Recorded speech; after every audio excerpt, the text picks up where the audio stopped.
Good morning, everybody. Happy Tuesday. We have an amazing show for everybody today. What do we have, Krystal? Indeed, we do. Hope everybody enjoyed their Labor Day off, as we certainly did. Lots to get to. So this is the official launch of peak campaign season now, post-Labor Day.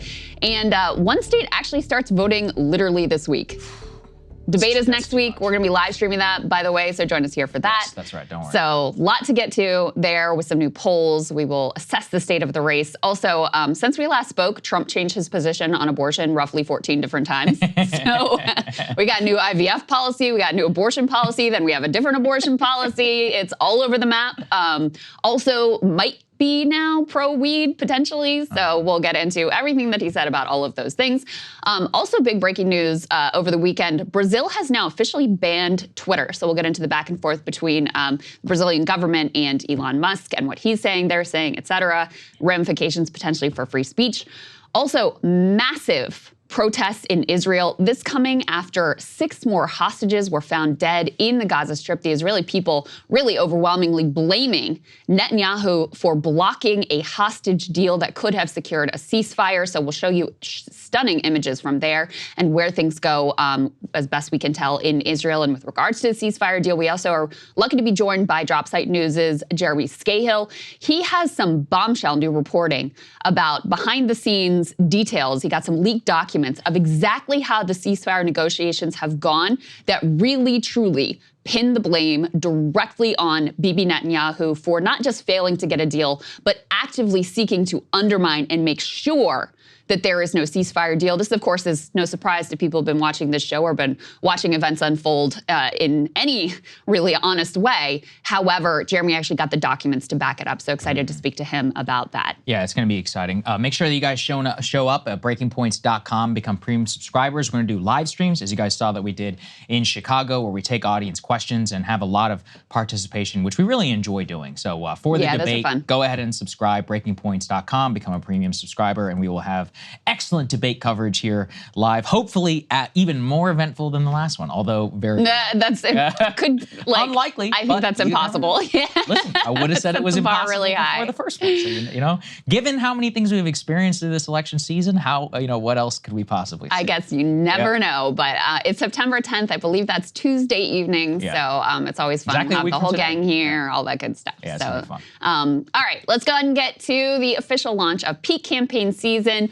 Kamala Harris actually was campaigning with Joe Biden yesterday. Tim Walz was also out campaigning. Trump campaign was actually not campaigning yesterday. No events. Yeah, which is yesterday. Weird. That's why we don't have any sound from it. Anyway, here's a little bit of Kamala Harris out on the campaign trail yesterday. Everywhere I go, I tell people, look, you may not be a union member. You better thank a union member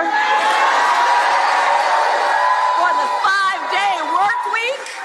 You better thank a union member for sick leave. You better thank a union member for paid leave. You better thank a union member for vacation time.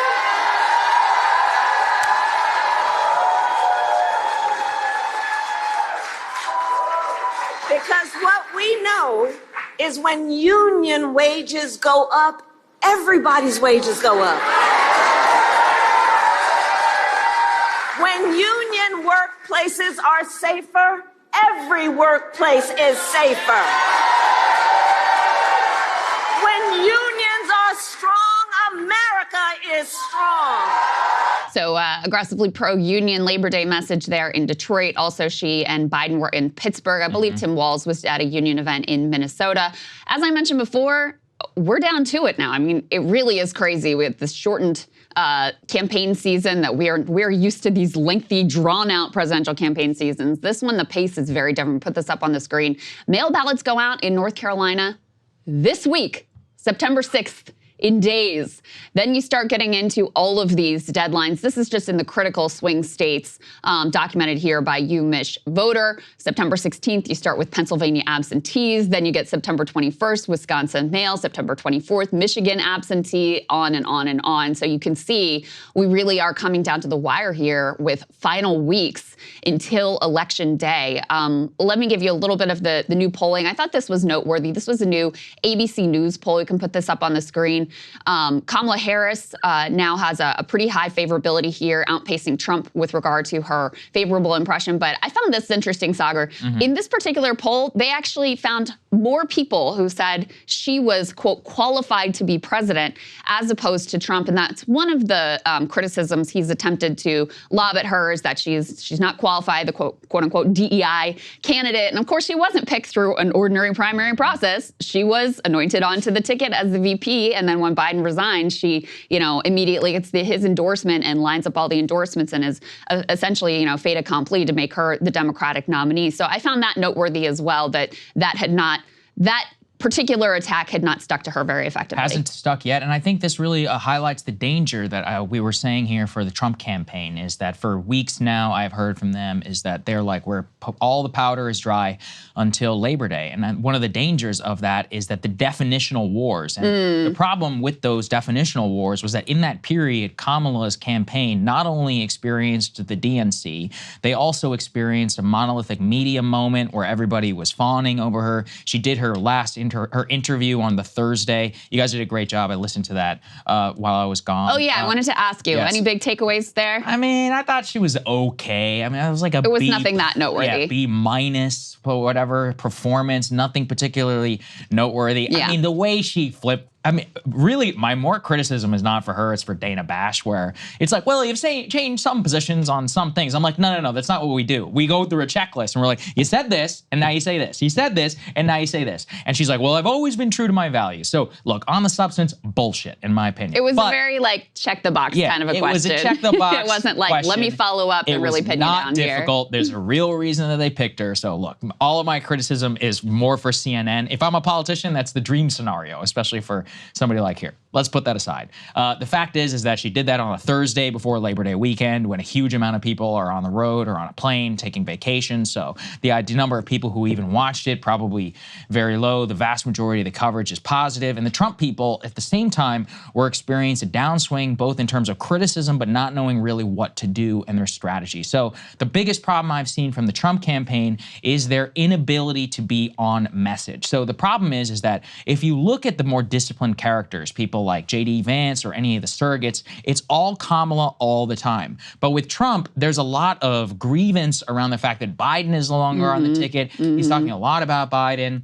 Every once in a while, he'll come back to Kamala, and he's kind of all over the place. Interesting New York Times analysis, a guy named Sean McCreesh, who I believe he interviewed Trump. I've read him for a long time. He talked about how Trump believes strongly in his theory of called the weave, where he weaves in and out of various different, political messages and kind of stream of conscious. Trump believes that because it's worked for him for so long that he's just going to stick to the process. But I mean, and look, he's the guy who got elected, not me. I could just see that there is a danger in that the definition wars at this point, hundreds of millions of dollars were spent just in the last month or so defining Kamala Harris behind a lot of the media messaging, now leading into Labor Day, where the vast majority of Americans are now beginning to tune in a lot more than ever before. There is a perhaps chance to make up some lost ground. I mean, I guess the bull case that I would make for Trump is, look, you're still 50-50, and your powder is dry. You still have fairly decent shot of winning the election, so maybe you didn't have to. You don't have nearly as much money as the Democrats did last time around, so you want to dump as much as you can when people are paying attention. So I'm still not, counting them out or anything. No, nor should anybody. I just think it was a mistake not to really fight as hard as they possibly could when clearly they were on the back foot. While on a human level, I can empathize why they felt that way.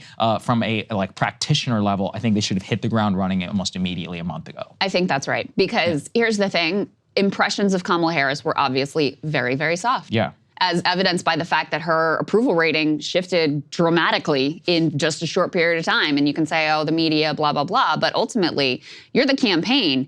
You need to get out there and define your opponent in the way you want her to be defined. And that just hasn't worked. I mean, that qualification, that's just one case in point of something that they tried, obviously didn't stick, obviously didn't land with the American public. She gets a pass on all the Biden policies, too. I mean, if you ask voters, who do you trust more on this and that policy, she's massively outpacing Joe Biden. So she's also not being saddled with, whatever pieces of the Biden administration voters are unhappy with. I don't know if you saw this. I sent this in this morning. Saagar, we just got new numbers about dollar amounts of ad reservations in key battleground states. And it's very revealing in terms of the Trump campaign has really narrowed their focus down to just a few states. Basically, Pennsylvania and Georgia. they are pinning all of their hopes on those two states. So they're spending $70 million on TV in Pennsylvania, almost $40 million in Georgia. Those are very equivalent numbers to what the Democrats are spending. It's almost identical to what the Democrats are spending in those states. In every other swing state, Michigan, Arizona, Wisconsin, North Carolina, Nevada, that one Omaha market that's a swing district because of the way they do the electoral college there, Democrats are massively outspending Republicans. So it really shows you they aren't feeling that confident about Michigan and Wisconsin. They're feeling like we have to bet the whole farm on making sure that we win both Pennsylvania and Georgia. And by the way, in that scenario, they also have to hold on to North Carolina, which is no longer a given. Now, if they do those things, they win. That's all they have to do, is just win those three: North Carolina, Georgia, Pennsylvania. But, really narrowly laser focused on that. It's kind of reminiscent of when Biden was in the race. Democrats had given up on Arizona, Georgia, certainly North Carolina. They were thinking, okay, if we just have to hold these three blue wall states, but that's our only path that's feasible at this point. Now the Trump campaign really narrowing their focus, it appears. Yeah, and it's also highlights something that we've been trying to hammer home here, which is that the map fundamentally changed from last time around. With Pennsylvania, Kamala is more likely to lose Pennsylvania and win Georgia under the current. That was a flip last time around with Joe Biden. So I want everybody also to kind of flip the way that they're thinking about where tipping points may come, what they could look like. There are multiple paths to 270 for the Democrats that don't include Pennsylvania. I mean, that could be wrong too, because sometimes I think about it, I'm like, well, in a scenario where she loses Pennsylvania, is she really also going to win Georgia? I mean, theoretically, from what we're looking at, that is possible. I also find it a little bit difficult just because, when things are off, they're usually off all in one direction. So in my head, she's either going to win them all or she's going to lose them all. I mean, listen, it could be a true nail biter. It could be like a 1960 level election where it all comes down to, even less votes than it did last time. And it really is, 49.2 versus 49.1. And we have to live through weeks of recounts. I wouldn't discount that possibility either, actually. Yeah. And there's also the question. I agree with you, by the way, about, a lot of times there's like, wouldn't it be crazy if she won this one state and lost all the, it's like, usually these things all move in the same direction. Usually they all trend a little bit this way or a little bit that way. And that's in the Senate races as well. It's unusual for it to be like, oh my God, she crushed in Michigan, but got destroyed in Pennsylvania. It's so nationalized at this point that typically, I think, things tend to trend in one direction or the other. But put that aside, it is really remarkable when you think about the fact that last time with Joe Biden, he won the popular vote by roughly 4 points. And we all know how close that ended up being because of the electoral college advantage that Republicans benefit from. Now, people like Nate Silver, who study this stuff, say that electoral college advantage has diminished a little bit for Republicans. And there was a poll that just came out that had Kamala Harris up 3 points nationally. If she wins the popular vote by 3 points, that is like, that's knife edge. Like what we just said, 49.2 versus 49.1. That is like Georgia. Nightmare recount, like you won by 3 votes in 2 states or what. I mean, it's starting to have those vibes. Let me just roll through some of the other poll numbers that came out. This is also from that ABC News poll that just says everybody's favorability. This is something that I've been talking about, In terms of the old who would you want to have a beer with test, it looks like Harris Walls are winning that. She's +3, he's +11 in terms of favorability ratings. Trump in this one, -25.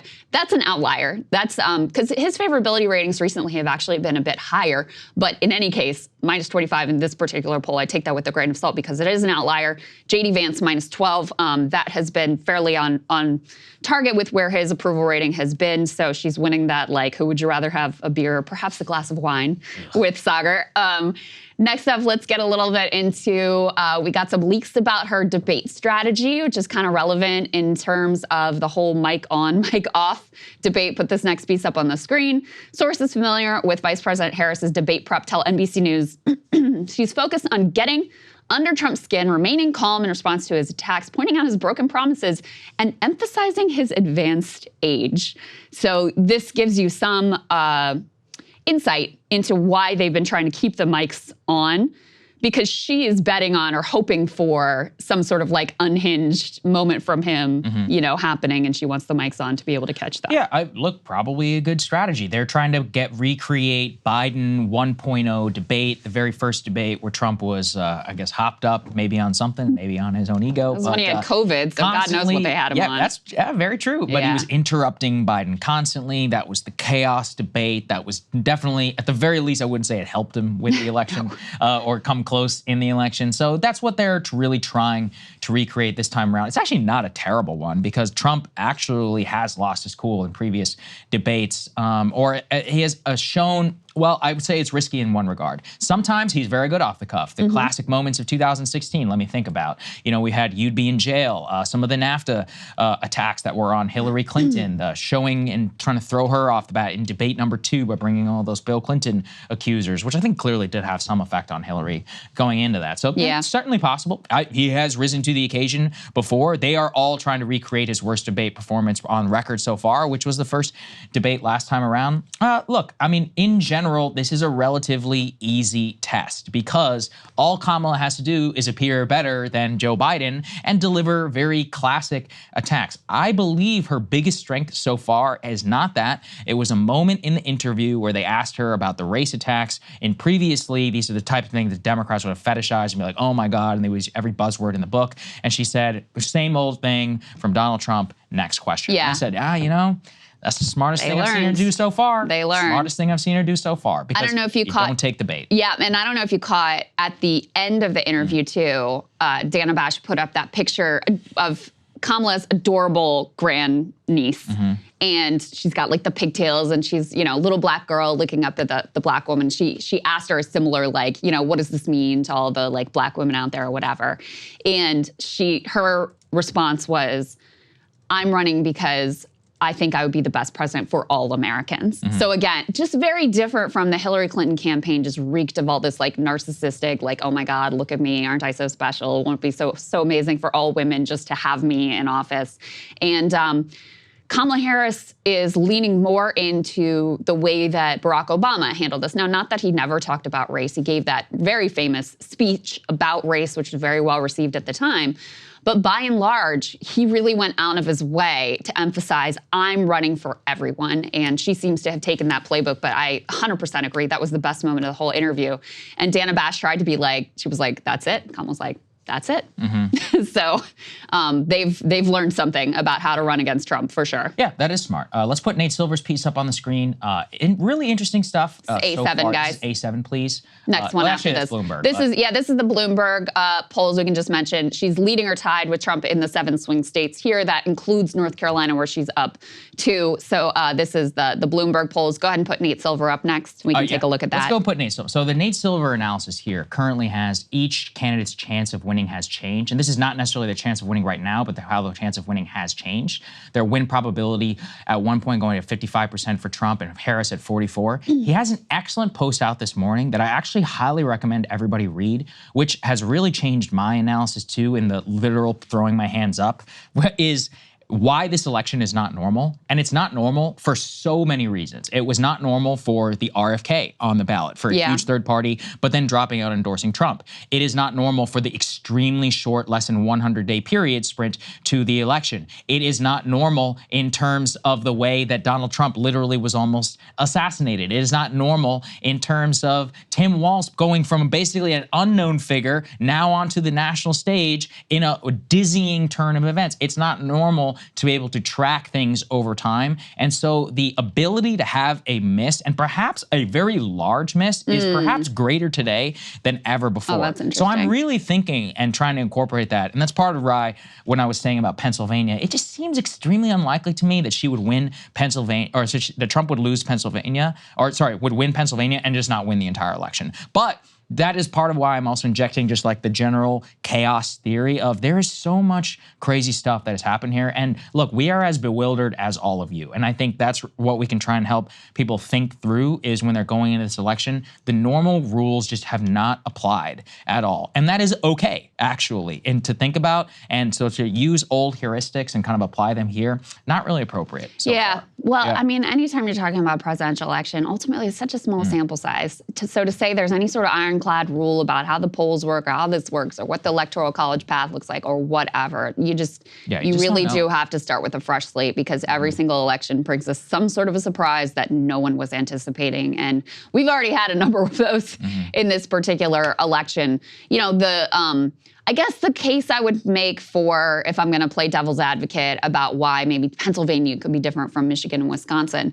it's just because of those numbers I mentioned earlier that the Trump campaign is spending massively in Pennsylvania and not spending massively in those other states. I mean, they basically have all but abandoned those other states.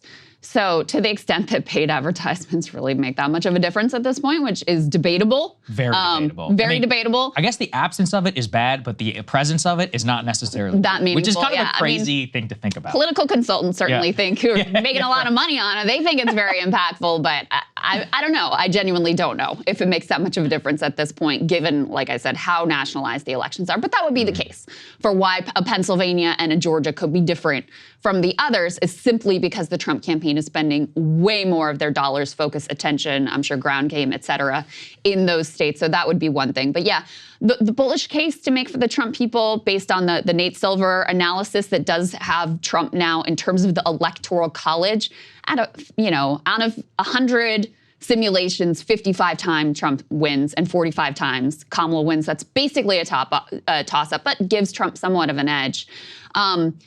So far, post-convention, there hasn't been much of it. It's basically been static from where it was pre-convention for Kamala Harris. And so his model is factoring in like, oh, you should have gotten a bump. And so it's sort of discounting the polls at this point that show her up, but don't show her getting a bounce. So, you know, if you consider this a honeymoon period, if you look at this and say, oh, well, you should have gotten a bounce, maybe that was negated by the RFK Jr. dropout and endorsement, whatever, then, you know, a reversion back to the mean, if you lose those 2 points that maybe she theoretically got but was negated by RFK Jr., then you're back to, you know, the popular vote being close to tied. And in that scenario, if they're tied in the popular vote, Donald Trump wins, given their electoral college margins. Put a 8 up on the screen. This is the more, I guess, hopeful or bullish case for the Kamala people. So, like I said, doesn't get a convention bounce. This poll does have her up by 6, but it already had her up by 6. So you'd still say, all right, well, that's still a good result. But we're going to show you some more of this data in the block we're about to do about abortion. The gender gap, women continue to move towards Kamala Harris. Women vote more often than men, so you would rather have the women's side of the gender gap than the man side of the gender gap. There's also the data that I referenced before is that women are registering in like astronomical numbers, even higher rates than post-Dobbs, which is kind of extraordinary. So that's the bullish case for the Harris people. You know, if you want to do a little unskew the polls on the Kamala Harris side, you would say, listen, these new voters, these new women who are registering to vote, they're going to be captured in a likely voter screen, and they are much more likely to vote. New voters are much more likely to vote than people who have been registered for a long time. So, you know, that's kind of the bullish case on their side, which I think has some merit. Oh, absolutely has some merit. That's why voter registration, I think we're going to continue to track that metric, and that's going to be very important in the way that we think about all of this as well. So in general, yeah, I mean, my main thing is normal rules don't really apply. All of this is a lot of signaling. We are trying to figure out like which way things are going, and then also to what extent the so-called fundamentals still matter. We're going to pretend that they still do, but as we all found out last time around, they don't necessarily always. Hey, if you like that video, hit the like button or leave a comment below. It really helps get the show to more people. And if you'd like to get the full show ad-free and in your inbox every morning, you can sign up at breakingpoints.com. That's right. Get the full show, help support the future of independent media at breakingpoints.com.